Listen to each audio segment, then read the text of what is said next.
و تغیر کے ولی ہیں، ہم تابع ابد سی و تغیر کے ولی ہیں، ہم مصطفی مصطفی مصطفی ہیں، ہم مصطفی مصطفی مصطفی ہیں، مصطفی ہیں۔ دین ہمارا دین مکمل، استعمار ہے باطل ارذل، خیر ہے جد و جہد مسلسل، عند اللہ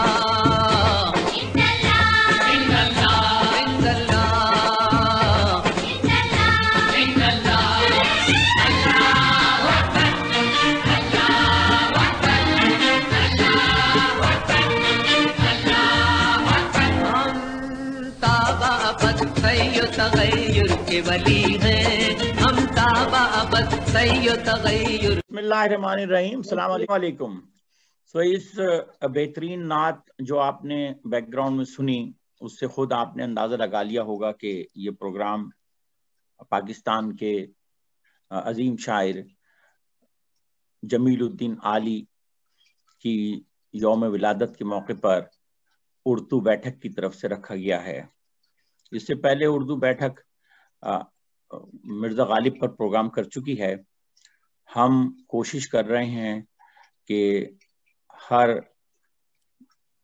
2-3 ویک کے بعد کسی ایک بہت معروف شاعر جس نے اردو ادب کے لیے بہت گراں کر خدمات انجام دی ہیں، اس کے بارے میں کچھ معلومات لوگوں تک بھی پہنچائی جائے، اور ان عظیم شعراء کو جنہوں نے اردو کے لیے گراں قدر خدمات انجام دیں، انسانیت کے لیے بہت کچھ لکھا، ان کو بھی خراج تحسین پیش کیا جائے۔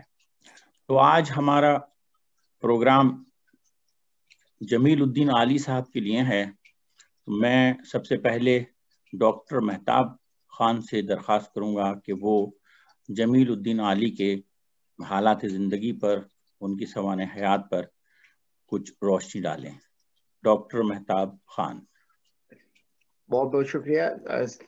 تمام صاحبوں، دوستوں، سب کو سلام۔ جمیل الدین عالی کے بارے میں جب کچھ پڑھا اور ان کے بارے میں جو جاننے کی کوشش کی، تو سب سے اچھی چیز جو مجھے لگی کہ جب وہ تقسیم کے بعد ہندوستان چھوڑ کے پاکستان آئے، تو میرے خیال میں بہت کم لوگ جانتے ہوں گے کہ ان کا پورا نام نوابزادہ مرزا جمیل الدین احمد خان تھا۔ تو انہوں نے نوابزادہ اپنے نام کے ساتھ بالکل ہی نکال دیا، اور وہ جمیل الدین عالی کی زندگی انہوں نے شروع کی۔ ان کی پیدائش 20 جنوری 1925 کو دہلی میں اپنے ننیال میں ہی ہوئی، اور ان کے والد سر امیر الدین احمد خان جو کہ لوہارو کے نواب تھے، اور اس لوہارو کے نواب سے اگر آپ کو یاد پڑے کہ ہم نے جب مرزا غالب کا بھی ذکر کیا تھا، تو ان کی ددیال کی طرف سے ان کا تعلق ایک طرف تو مرزا غالب سے ملتا ہے، اور دوسری طرف ننیال کی طرف سے ان کا تعلق جو ہے، ان کے شجرے کا تعلق جو ہے وہ میر درد کی طرف جاتا ہے، میر درد سے بھی ملتا ہے۔ اگر ان کی شاعری کا آغاز انہوں نے 14 سال کی عمر میں ہی شروع کیا، اور بہت اچھی شاعری کی۔ تقسیم کے بعد جیسے میں نے آپ کو کہا کہ وہ اپنے اس طرح سے انہوں نے اپنا نام بھی تبدیل کیا، وہ تقریباً 1947 میں ہی اپنی بیگم طیبہ بیگم اور اس وقت ان کی شیرخوار صاحبزادی تھیں حمیرہ، ان کے ساتھ کراچی تشریف لائے، اور کراچی میں اس وقت ایبسینیا لائن میں ایک 2 کمروں کے مکان میں سکونت سے اختیار کی۔ 1951 میں انہوں نے سول سروس کا ایگزام پاس کیا، اور اس کے بعد محکمہ محصولات میں اپنی خدمات سر انجام دی، اور اس کے بعد پھر وہ بینکنگ کے شعبے سے وابستہ ہو گئے، اور تقریباً 20 سال تک وہ بینکنگ کے شعبے سے وابستہ رہے، اور نیشنل بینک آف پاکستان میں انہوں نے کام کیا۔ اچھا، اس تمام صورتحال میں جو ان کے مجموعے شائع ہوئے شاعری کے، جس کا پہلا مجموعہ تھا ان کا غزلیں، دوہے اور گیت، لیکن اس کے ساتھ ساتھ انہوں نے اور بہت سارے کام بھی کیے، جیسا کہ انہوں نے جنگ اخبار سے وابستہ رہے اور کالم نویس کے طور پہ، اور ان کے کالموں میں جو چیز سب سے زیادہ ملتی ہے اس میں صنفی امتیاز کے حوالے سے انہوں نے بات کی، جہیز کی لعنت کے حوالے سے، اور جو بھی معاشی استحصالی اس وقت ہو رہی ہوتی تھی اس کے بارے میں انہوں نے کافی کچھ لکھا.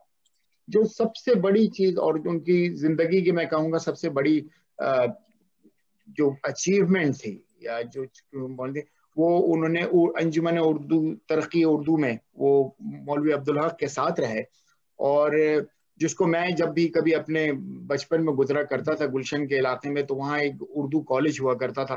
تو وہ ایک سب سے بڑی اچیومنٹ میں کہوں گا کہ جس کو کہ یونیورسٹی کا درجہ دلایا، اور تقریباً 1973 میں 1973 کے میں جو غالباً نیشنلائز بھی ہوا اور قومیائی گئی، اور اس اردو کالج کا ابتدا، اس اردو کالج کی تعمیر، اور اس کے بعد اس کو اردو یونیورسٹی کا درجہ دلانا، یہ کہ ان کی سب سے بڑی اچیومنٹ میری نظر میں، اور میں سمجھتا ہوں اس کو کہ ہر انسان کے لیے کہ وہ سب سے بہت بڑی اچیومنٹ تھی.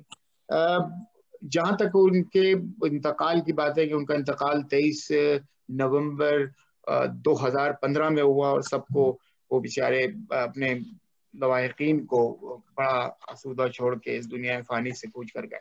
پر ایک ان کا ایک شعر جو مجھے سب سے اچھا لگتا ہے، میں شاید اس وقت میں شیئر کرنا چاہوں گا، کہ وہ کہتے ہیں کہ علی اب کے کٹھن پڑا دیوالی کا تہوار، علی اب کے کٹھن پڑا دیوالی کا تہوار، ہم تو گئے تھے چھیلا بن کے بن کر بھیا کہہ گئی نعت. ایک یہ، اور جیسے ابھی ہم نے وہ ذکر کیا مہتاب بھائی نے کہ اسے یہ ان کے مشہور دوہوں میں سے ایک ہے. دوہے انہوں نے بہت لکھے، ان میں یہ مشہور ہے. بالکل بالکل. اچھا جی، تو اب علی صاحب کی جہاں دوہے مشہور ہیں، جیسے کہ مہتاب نے ابھی پڑھا ان کا بہت مشہور دوہا، اسی طرح ان کا بہت سارا کلام، یقیناً نظمیں، شاعری، ملی نغمے، گیت، ترانے اور ان کی نعتیں، تو یہ ساری ان کی ہر طرح کے اصناف میں انہوں نے تبازمائی کی اور بہت کامیابی سے انہوں نے کی. یہ جو بڑھتی ہوئی جدائی ہے، یہ جو بڑھتی ہوئی جدائی ہے، شاید آغاز بے وفائی ہے. کیا بات، تو نہ بدنام ہو اسی خاطر ساری دنیا سے آشنائی ہے. کیا بات ہے. یہ ان کی غزل کے کچھ شعر ہیں علی صاحب کی. میں ملتمس ہوں، مجھے بہت پسند ہے کہ کس قدر کشمکش کے بعد کھلا عشق ہی عشق سے رہائی. عشق ہی عشق کی. اب میں ملتمس ہوں جناب ڈاکٹر مبشر زیدی صاحب سے کہ وہ علی صاحب کی شاعری کے حوالے سے کچھ گفتگو کریں. ڈاکٹر مبشر زیدی صاحب.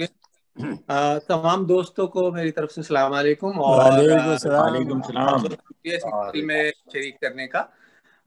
علی صاحب کی جیسا کہ ابھی مہتاب خان بھائی نے ان کی سوانح حیات پہ تھوڑی سی روشنی ڈالی، بہت ہمہ گیر اور ہمہ جہت شخصیت کے مالک تھے. طویل عمر انہوں نے پائی، 90 برس کی، اور بہت ہی بھرپور زندگی گزاری. ملٹی فیسیڈڈ پرسنالٹی تھی ان کی. وہ نہ صرف ایک اعلیٰ پائے کے شاعر تھے جیسے کہ ہم سب جانتے ہیں، وہ ایک ادیب بھی تھے، کالم نویس بھی تھے. انہوں نے بہت مشہور سفر نامے بھی لکھے، اور انہوں نے بہت سارے ایسے ملی نغمے لکھے جو زبان زدے خاص و عام ہو گئے. ملی نغموں کے بارے میں زیادہ تفصیل سے بابر بھائی بات کریں گے، اور ان کے جو سفر نامے اور کالم نویسی ہے، کالم نویسی کا جیسے کہ بھی مہتاب خان بھائی نے ذکر کیا، زود نویس انہیں کہنا چاہیے. وہ جو جنگ گروپ کے ایڈیٹر تھے میر خلیل الرحمان، ان کے قریبی دوستوں میں ان کا شمار ہوتا تھا، اور وہ اس ادارے سے سن 50 کی دہائی میں وابستہ ہو گئے. اور اس کے بعد سے تقریباً 50-55 سال تک، یعنی اپنے انتقال 2015 تک، وہ ہفتہ وار کالم باقاعدگی سے لکھتے تھے. اس میں دنیا میرے آگے، دنیا میں بالکل. اور اس کے علاوہ ان کے سفر نامے جن کو ابھی طاہر بھائی ڈیٹیل میں بتائیں گے ان کے بارے میں، وہ بھی بہت انٹرسٹنگ تھے. میں نے اپنے کالج کے زمانے میں پڑھے تھے. ایک مشرق وسطیٰ اور اس کے ملکوں کے بارے میں، ان کے معاشی، جغرافیائی، سیاسی حالات، پھر ایک یورپ کے بارے میں، بہت یعنی ایک جسے کہنا چاہیے ہماگیر شخصیت کے مالک تھے. باقی جیسے مہتاب خان صاحب نے ذکر کیا کہ ان کی اردو کے لیے خدمات جو ہیں وہ بے شمار ہیں، خاص طور پہ انجمن ترقی اردو، بابائے اردو مولوی عبدالحق کے بعد جو انہوں نے اسے سنبھالا اور اس کی ترویج کی. تو ان سب کے ساتھ ساتھ اب ہم اس پہ تھوڑا سا ذکر کریں گے ان کی شاعری پہ. تو ابھی جیسے مہتاب خان بھائی نے ذکر کیا کہ جو علی صاحب تھے وہ ننیال یعنی اپنی والدہ کی طرف سے ان کا سلسلہ نسب خواجہ میر درد سے ملتا تھا، اور ددھیال یعنی والد کی طرف سے مرزا غالب سے. تو اب جب اس قسم کا کسی کا خاندانی پس منظر ہو علمی اور ادبی تو وہ اگر شاعری کرے تو کوئی تعجب کی بات نہیں ہے. لیکن جو اہم بات ان کی شاعری کے بارے میں یہ ہے، وہ میں سمجھتا ہوں کہ جو انہوں نے اردو شاعری کی ایک موضوع صفت تھی دوہے، اس کو انہوں نے دوبارہ زندہ کیا اپنی شاعری میں. یہ 15ویں صدی کے میں بھگت کبیر داس ایک ہندی کبی اور ایک جوگی مشہور تھے، ان سے منسوب ہے یہ دوہے کا لفظ جو ہے. یہ اصل میں دوہے ہے کہ غزل کے مطلع کی طرح اس میں 2 مصرے ہوتے ہیں اور اس میں وہ پوری کہانی بیان کرنے کے لیے استعمال ہو جاتے ہیں. تو کبیر داس ہی کی طرح علی جی نے بھی یہ جو دوہے استعمال کی، اس میں بجائے فارسی زدہ اردو کے انہوں نے وہ 15ویں صدی والی ہندوی زبان اور تھوڑی سی وہ استعمال کی ہیں. جیسے کہ ابھی مہتاب خان بھائی نے وہ شعر سنایا، وہ تھوڑا سا ہماری سماعتوں کو وہ ڈفرینٹ لگے گا، لیکن وہ کیونکہ وہ اس میں ہندی بولی کے الفاظ ہیں. جیسے انہوں نے کہا تھا نا کہ علی اب کے کٹھن پڑا دیوالی کا تہوار، ہم تو گئے تھے چھیلا بن کر بھیا گئے نار. اس میں آگے کہتے ہیں کہ اپنا تو جیون ہے علی سادھو کا بیوپار. اپنا تو جیون ہے علی سادھو کا بیوپار، ہم نے ایسے ڈھنگ کہاں جو کرتے دیش سدھار. اور اسی طرح ایک اور جگہ وہ کہتے ہیں اسی میں کہ دھیرے دھیرے کمر کی سختی کرسی نے لی چاٹ، دھیرے دھیرے کمر کی سختی کرسی نے لی چاٹ، چپکے چپکے من کی شکتی نے دی کاٹ. جیون آنچ نے کیا بخشا، جیون آنچ نے کیا بخشا، ایک سچے سر کی آس، وہ سچا سر لگا نہیں اور علی گئے اداس. تھوڑی سی ڈیفرنٹ ہے، یہ دوہے کو انہوں نے یہ روایت کیا. اچھا ایک اور شاید انہوں نے اپنے جو بہت ہی قریبی دوست اور ہم عصر ابن انشا، ان کی طرح انہوں نے ہندی انداز کے گیت بھی علی صاحب نے بہت لکھے. اچھا مجھے اپنے کالج کے زمانے میں ایک آدھ دفعہ اتفاق ہوا ان کو سننے کا، مطلب مشاعرے میں دو بدو، تو ترنم سے پڑھتے تھے اور آواز بھی ان کی اچھی تھی اور انداز بھی بہت اچھا تھا. تو ایک آدھ دفعہ یہ ہوا. تو یہ تو دوہوں کے بارے میں ایک مختصر سی بات ہو گئی.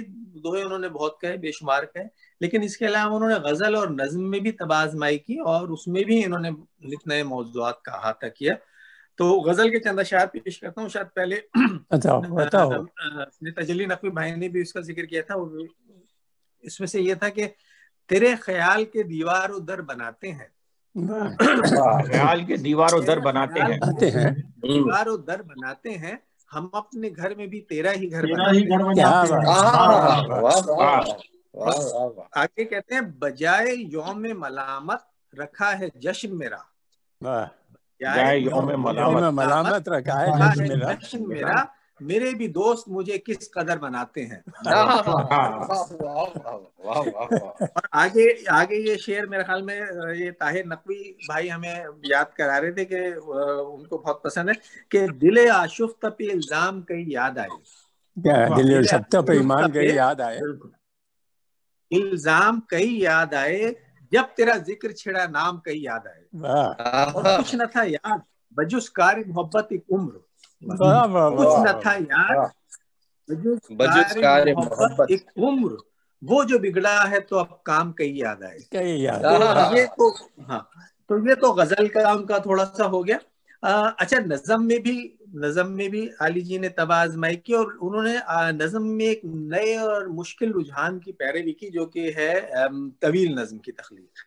اب ان کی ایک طویل نظم جو ہے وہ انسان کے نام سے ہے، اس میں تقریباً 15,000 اشعار ہیں، بلکہ وہ اس کو اپنا لکھا ہوا ہے منظوم ڈرامہ کہتے ہیں علی صاحب. اچھا یہ ایک مکمل کتاب ہے, 15,000 ظاہر ہے بہت بڑی کتاب ہے, اور اس میں انہوں نے انسان کے تمام پہلوؤں کی عکاسی کی ہے. تو اب یہ کہ مختصر سے وقت میں ان کی اتنی بڑی شخصیت ہے علی صاحب کی, اور اس کے اتنے پہلو ہیں کہ ان کا احاطہ کرنا بڑا مشکل ہے. رائٹرز گلڈ کا قیام, انہوں نے اپنی ساری زندگی اردو کے لیے وقف کر دی, چاہے وہ شاعری ہو, چاہے وہ نثر ہو, چاہے وہ اردو کی ترویج ہو. بہت ساری کتابوں کے تراجم اس انجمن ترقی اردو سے سینکڑوں ہزاروں کی تعداد میں کتابوں کے تراجم ہوئے. اچھا ان کے جو مقدمے تھے, جب وہ خود لکھتے تھے علی صاحب, اور اس میں اگر وہ پڑھے جائیں, ان مقدموں کو کتابی صورت میں بھی جمع کیا گیا, تو اس سے ان کا پتہ چلتا ہے گرفت کا موضوع پہ اور کتنی محنت انہوں نے کی. تو حرف چند کے نام سے وہ شائع ہوئے ہیں, جی چند کے نام سے, اور 4 جلدوں میں ہیں. اچھا ہاں, وہ بھی ایک پڑھنے کے لائق چیز ہے.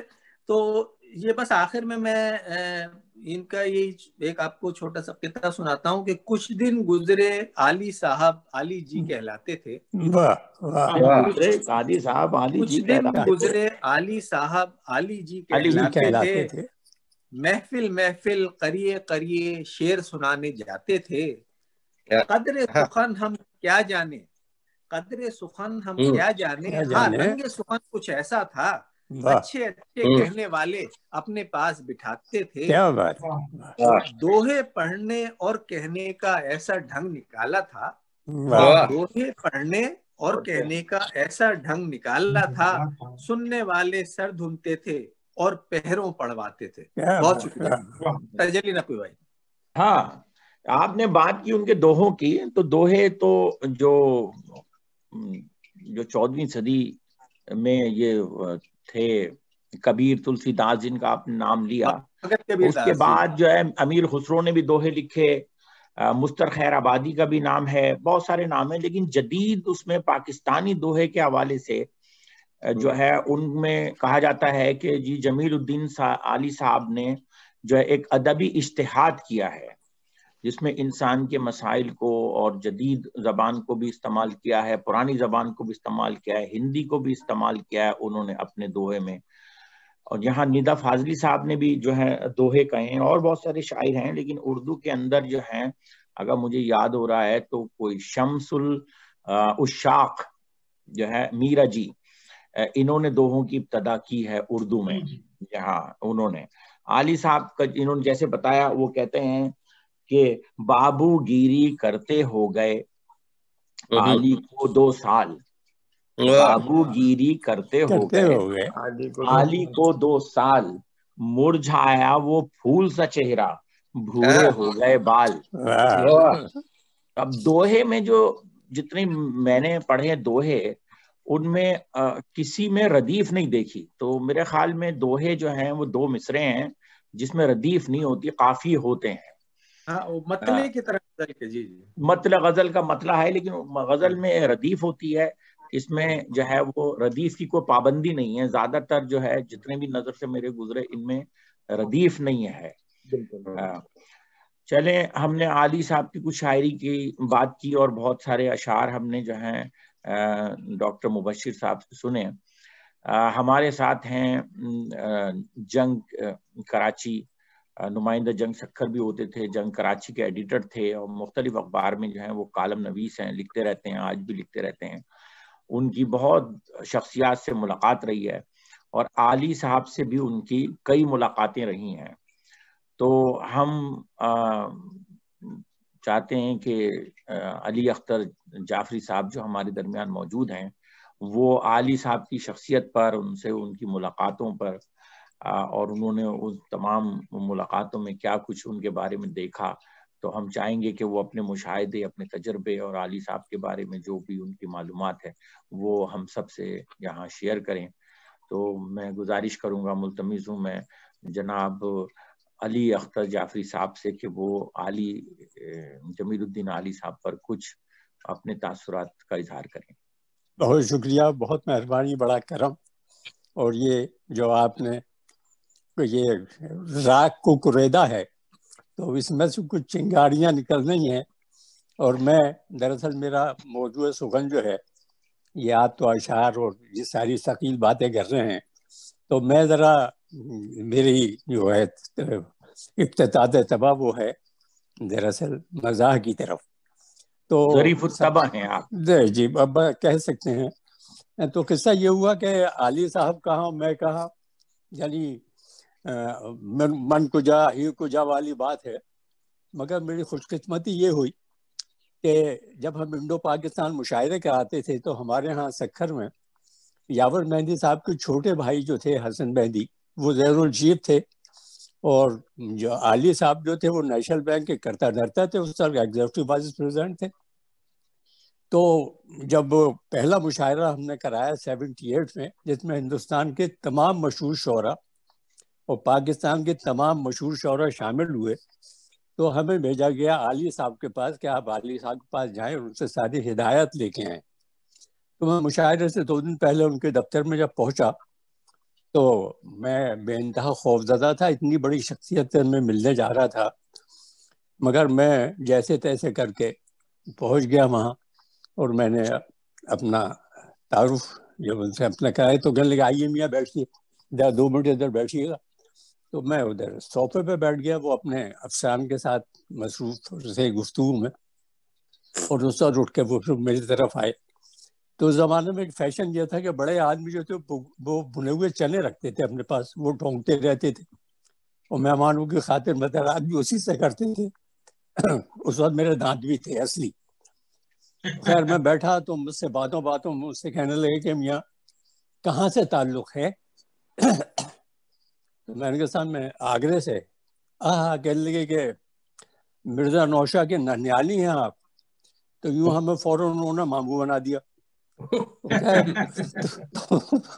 تو باتیں ہوتی رہیں، آگے چلتے رہے، اریدتے رہے، ہم بتلاتے رہے. تو پھر مجھ سے پوچھا کہ آپ یہ بتلائیں کہ آپ کا شغل کیا ہے؟ میں نے کہا سر میں جنگ کا نہیں. بولے جنگ کے نمائندے ہوتے ہیں مگر آپ کرتے کیا ہیں؟ تو میں نے کہا سر وہ میں جانتا ہوں صحافی ہیں آپ، مگر آپ کرتے کیا ہیں؟ جیسے وہ لڑکی والے شاعر سے پوچھتے ہیں کہ اچھے شاعر ہیں آپ، مگر یہ تو بتاؤ کرتے کیا ہیں آپ؟ تو میں نے کہا صاحب میری چشمے کی دکان ہے. بولے استاد اصغر گونڈوی کے آپ ہم پیشہ ہیں. جی. تو 2 شعراء سے میرا تعلق وہاں سے قائم ہو گیا. اب علی صاحب کی شخصیت جو ہے وہ 15-20 منٹ میں نہیں، بس 15-20 دن میں بھی نہیں آ سکتی. کوزے میں دریا بند کرنا. ہم جہیز شخصیت آدمی تھے، اور میں جو بھی تھا جیسا بھی تھا، تو میں ان سے باتیں کرتا ہوں، مجھے قطعی یہ نہیں معلوم ہو رہا تھا کہ میں کتنی بڑی شخصیت سے ملا ہوں.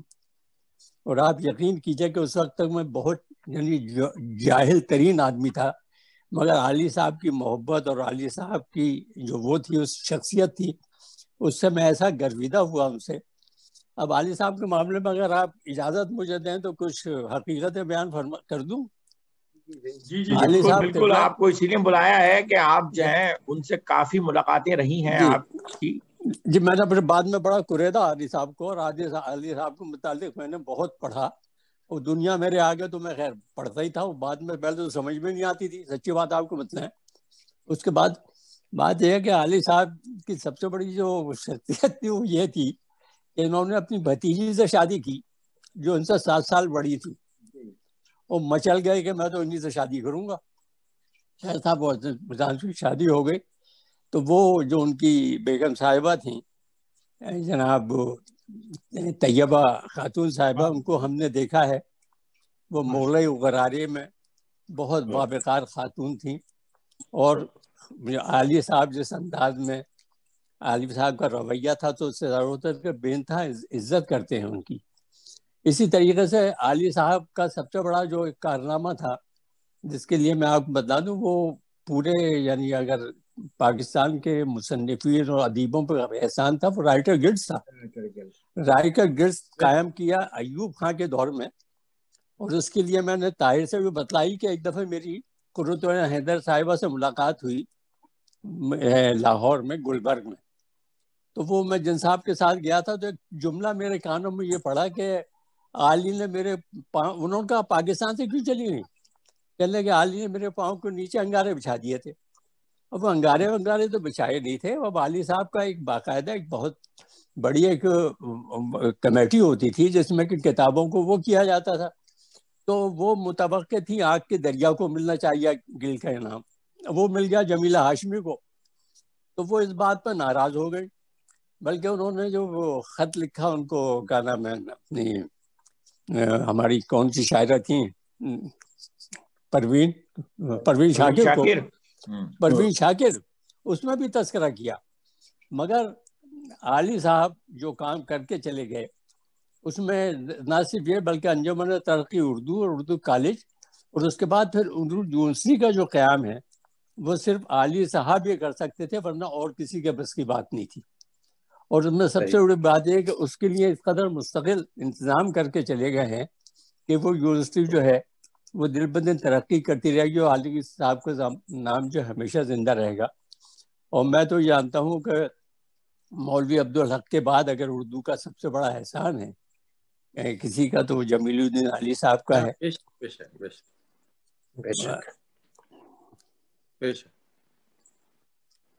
چلیں اب ہم اپنے پروگرام کو آگے بڑھاتے ہیں، لیکن اس سے پہلے ہم ایک چھوٹا سا وقفہ لیں گے اور انشاءاللہ وقفے کے بعد جو ہیں وہ ڈاکٹر بابر منیر اور ڈاکٹر نقوی طاہر نقوی جو ہیں وہ عالی صاحب کے ادبی خدمات پر اور روشنی ڈالیں گے. تو ہم ملتے ہیں ایک وقفے کے بعد. جیوے جیوے جیوے پاکستان، جیوے جیوے جیوے پاکستان، پاکستان پاکستان جیوے پاکستان، پاکستان پاکستان جیوے پاکستان. جیوے جیوے جیوے جیوے جیوے جیوے جیوے پاکستان، پاکستان پاکستان جیوے پاکستان، پاکستان پاکستان جیوے پاکستان. من پنچھی جب پنکھ ہلائے کیا کیا سر بکھرائے ہو، کیا کیا سر بکھرائے. سننے والے سنے تو ان میں ایک ہی دھن لہرائے ہو، ایک ہی دھن لہرائے ہو.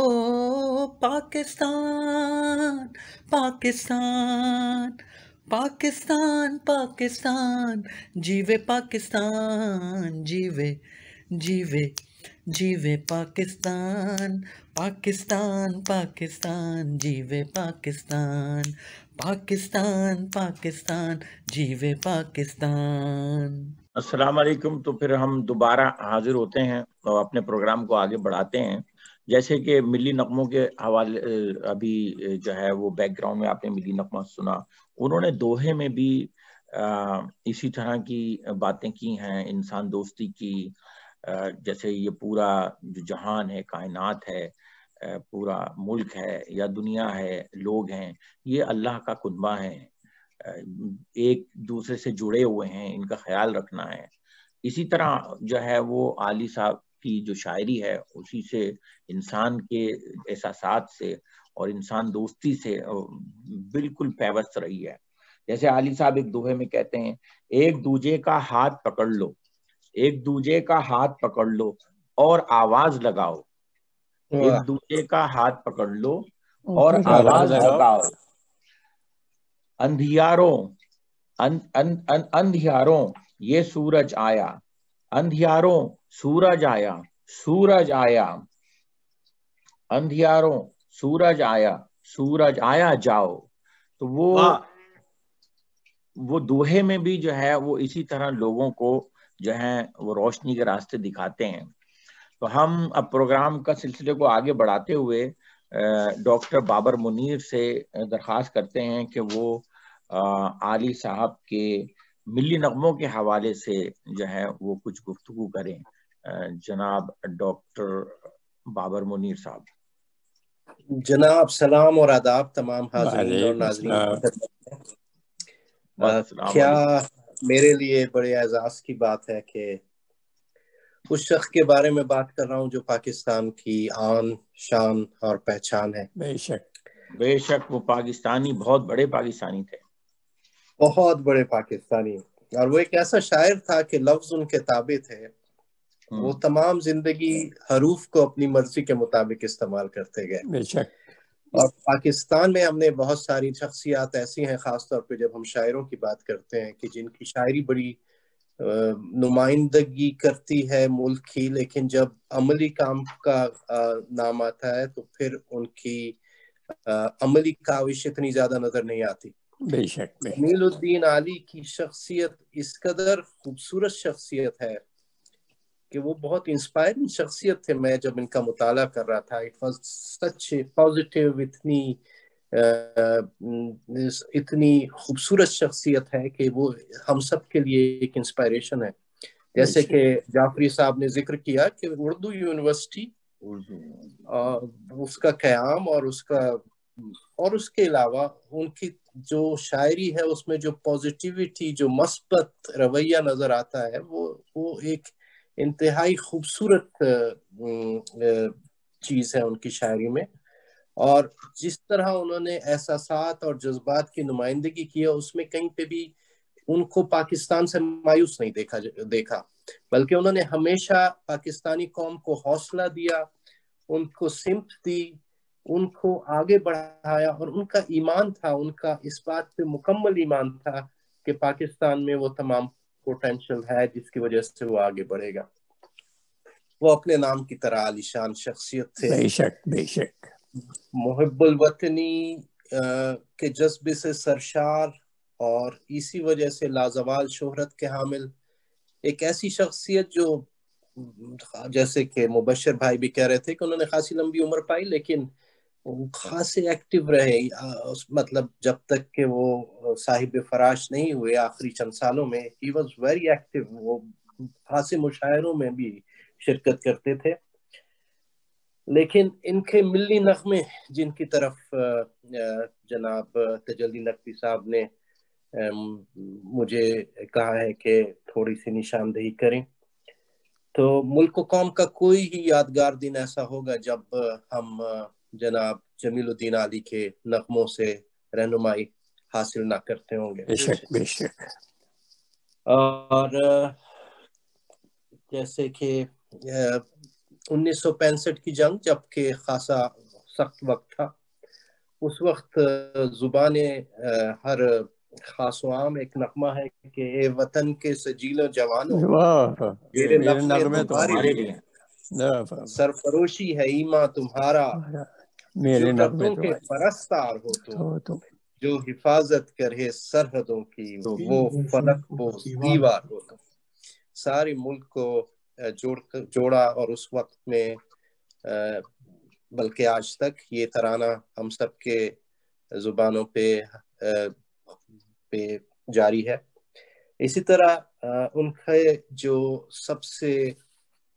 جو کہ پاکستانی ترانے کے بعد جو ہمارا ترانہ بن گیا وہ تھا جیوے جیوے پاکستان. جیوے جیوے پاکستان کا لفظ ایسا ہے جس میں یہ جیوے جیوے یہ ایک قسم کی آپ کو حوصلہ اور ایک قسم کی ایک رمق دیتا ہے، آپ کے خون میں ایک جوش پیدا کرتا ہے یہ لفظ. اور ہر جگہ پر، ہر وقت پہ، ہر جیوے جیوے پاکستان مشہور رہے گا. اصل میں یہ لکھا گیا تھا 1968 میں، شہناز بیگم نے اس کو گایا 1968 میں، لیکن پی ٹی وی پہ جب یہ نشر ہوا تو وہ 1971 میں نشر ہوا 14 اگست کو. یہ ایسا ترانہ ہے جو ہر پاکستانی کے دل کی دھڑکن ہے اور ہر پاکستانی کے لفظ کی دعا ہے. اور جیسے کہ ابھی میرا خیال ہے کہ مہتاب بھائی نے تھوڑا سا اس کا ذکر بھی کیا، اس کو مترنم آواز میں بھی بتایا. میں ایک دو ان کے تو جیوے جیوے پاکستان بھی بہت ہی خوبصورت سا ترانہ ہے. اور وہ کہتے ہیں کہ من پنچھی جب پنکھ ہلائے کیا سر بکھرائے، سننے والے سنے تو ان میں ایک ہی دھن بہ رہا ہے، پاکستان پاکستان جیوے پاکستان۔ بکھرے ہوں کو بچھڑے ہوں کو ایک مرکز پہ لایا، اتنے ستاروں کے جھرمٹ میں سورج بن کے آیا۔ جھیل گئے دکھ جھیلنے والے، اب ہے کام ہمارا، ایک رکھیں گے ایک رہے گا، ایک ہے نام ہمارا، جیوے جیوے ایک رہیں گے ایک رہے گا، ایک ہے نام ہمارا۔ پھر جیسے کہ ہے کہ اسلامی سربراہی کانفرنس، کون بھول سکتا ہے اس وقت کو، اور 1974 میں ذوالفقار علی بھٹو صاحب نے انہیں بلایا، اور اس وقت جمیل الدین علی صاحب خود کہتے ہیں کہ میری خواہش تھی کہ اس طرح کا اگر کوئی موقع ہو تو میں اس موقع پہ کچھ لکھوں، اور کیا خوبصورت انہوں نے لکھا ہم مصطفی ہے، اور کہتے ہیں کہ ڈاکٹر منیر بھائی، بس اس سے مجھے یاد آ گیا کہ میں اپنے بچپن میں بہت گایا کرتا تھا، اگر تھوڑی سی اجازت ہو تو 2 منٹ میں، کیونکہ میں رک نہیں سکتا۔ ضرور ہم تابابت سی و تغیر کے ولی ہیں، ہم تابابت سی و تغیر کے ولی ہیں، ہم مصطفی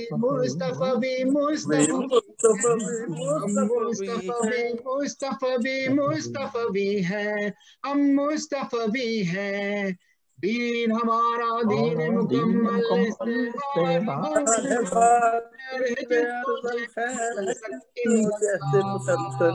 اللہ اکبر اللہ اکبر۔ سر معذرت، میں اصل میں یہ میرے بچپن کا ہے گانا جو میں بہت ہی خوبصورت۔ نہیں آپ نے تو 4 چاند لگا دیے مہتاب، یہ ظہیر مہدی صاحب نے گایا، زبان زدے خاص و عام تھا، اور اس کی دھن بہت بھی مشہور تھا، اچھی بنائی گئی تھی، تو یہ بس دل کو لگتا تھا بہت۔ بول تو اچھی تھے، اس کی دھن بھی بہت اچھی تھی جی، بہت خوبصورت بہت خوبصورت۔ اور وہ وقت بھی ایسا تھا کہ اس میں میرے خیال ہے پہلی دفعہ پاکستان میں اسلامی سربراہی کانفرنس ہوئی 1974 میں، اور سب لوگ وہاں پہ، تو وہ وقت بھولا نہیں جا سکتا۔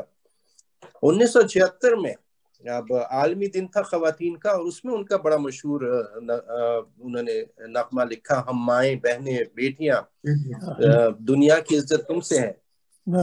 تو یہ اسی طرح بے شمار ان کے نغمات ہیں، لیکن قوموں کی جو عزت ہم سے، مشہور ہے اس میں جی قوموں کی عزت ہم سے، جی ہاں، قوموں کی عزت ہم سے ہے۔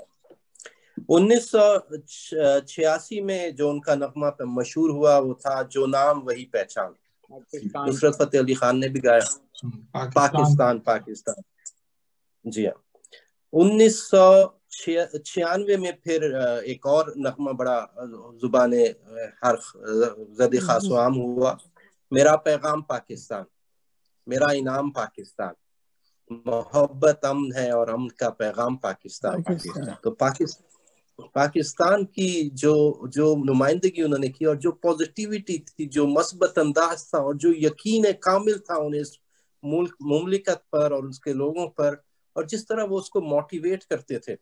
1971 میں جیسے کہ ہمیں معلوم ہے کہ خاصا مشکل وقت تھا، جب 90,000 قیدی جو تھے وہ